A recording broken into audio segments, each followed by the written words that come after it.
Donc l'important c'est que d'ailleurs, effectivement, ça fait des mois et des mois, bon, donc je refile le courrier aux journalistes, on s'est adressé à la mairie, c'est de dénoncer effectivement le non-accueil digne des sans-papiers. Et ça dure depuis des mois et des mois, cette question-là. Aujourd'hui, ce matin, on apprend que la tour à la Méno, où il y a effectivement des migrants qui ont fui la misère, les guerres et autres, il y a des vigiles qui leur interdisent, s'ils peuvent sortir, mais pas entrer. C'est-à-dire de quel droit, des vigiles, je ne parle pas de la police, je parle des vigiles, de quel droit en République aujourd'hui on puisse interdire des gens. C'est complètement dingue, il faut qu'ils se retirent, il faut que qu'on les accueille dignement et qu'on trouve des solutions à ces familles qui sont effectivement dans le malheur. Heureusement, comme on dit, il y a les associations humanitaires qui aident. Parce que là, le problème qu'il y a dans cette ville, c'est le non-accueil. Et on le répète, on n'arrête pas de le répéter, le dire. C'est pas la première fois qu'on le fait, mais on est obligé de le répéter. Aujourd'hui, ce camp qui existe, c'est quand même à Brugau, en plein centre de la ville, à l'arrêt du tram et l'arrêt des bus qui viennent de partout, il y a ce camp. Pendant très longtemps, la ville de Strasbourg porte une responsabilité aussi, mais surtout la préfecture porte une immense responsabilité. D'abord, ils ont cassé les différents camps, parce que effectivement, quand on se retrouve ensemble, même si on ne s'aime pas, on peut discuter, on peut échanger et on peut s'organiser. Et c'est ça qui les emmerde de cette façon. De l'autre côté, le démantèlement des camps, c'est un scandale. De l'autre côté, il n'y a pas de solution. Aucune solution. La preuve, aujourd'hui, c'est pas nous qu'on en vend. Et la politique, ça a été pendant un certain temps. Et on félicite et on salue effectivement ce camp-là, qu'au moins ils se sont réunis. Avant, c'était une tour par-ci, une tour par-là, qu'on a dû intervenir aussi. Donc aujourd'hui, quelle est la solution? La solution, elle est simple.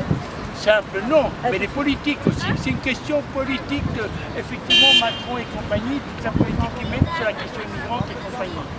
C'est l'Euroforteresse, Melilla, les morts à Melilla, c'est horrible, mais ça existe. Les morts dans les Alpes, dans les Pyrénées, partout il y a des morts. Les frontières, ça tue.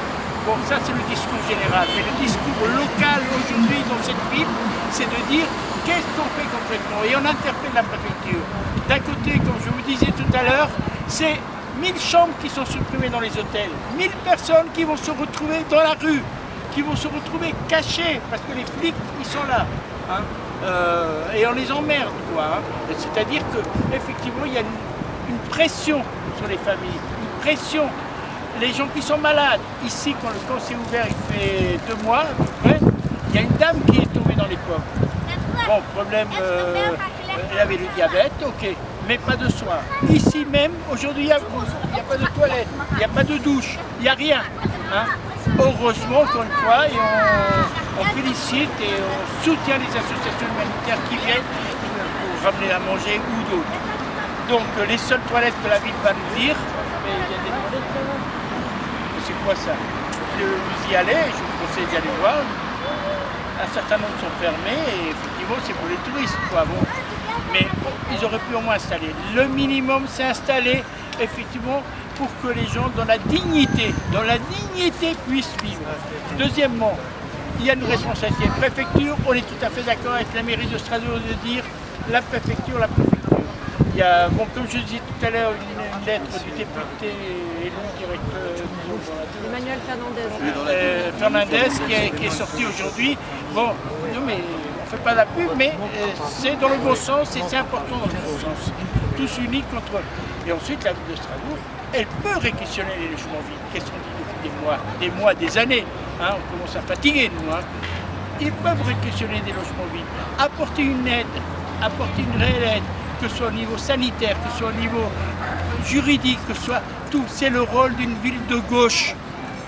C'est le rôle d'une ville de gauche qui se réclame de la gauche. C'est ça. On ne les attaque pas, la préfecture est responsable, ça, on est d'accord avec eux, à 100%. Mais donc aujourd'hui, il faut quand même se dire les choses en face. Ça ne peut plus durer. 1000 chambres fermées, il y aura plusieurs camps autour de Strasbourg, plusieurs misères, plusieurs désespoirs, plusieurs vies en danger. C'est ça le vrai problème qu'il y a. Ils ne sont pas en camping ici, il faut arrêter, quoi. Hein. ne sont pas en camping.